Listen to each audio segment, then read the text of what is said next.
লীগের যে সমস্ত ভাইরা এলাকায় আছেন, দূরে আছেন, যারা বিগত দিনে আকাম কুকাম করেছেন, বিভিন্ন অরাজকতা করেছেন, আপনাদেরকে আমরা মাফ করে দেব।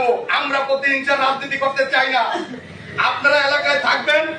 আপনারা চিন্তা করে দেখেন, আগামীতে বিএনপি সরকার ক্ষমতায় আসতেছে, এলাকার স্বার্থে হইল, এলাকার উন্নয়নের স্বার্থে হইল, আপনাদের সুবিধা অসুবিধার জন্য হইল, আপনারা বিএনপির পাশে থাকবেন।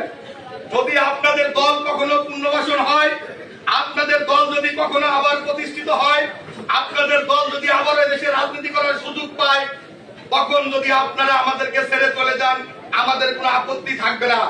কিন্তু আপনারা আমাদের চোখের সামনে দিয়ে ওই জামাত রাজাকারকে ভোট দিবেন আর আপনারা বাড়িতে শান্তিতে থাকবেন, ওই শান্তিতে কিন্তু আমি থাকতে দেব না।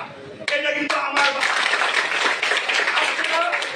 আপনারা ভোট দিলে, আওয়ামী লীগকে বলি, আপনারা ভোট দিলে বিএনপি কে দিবেন, না দিলে আপনারা ঘরে শুয়ে থাকেন।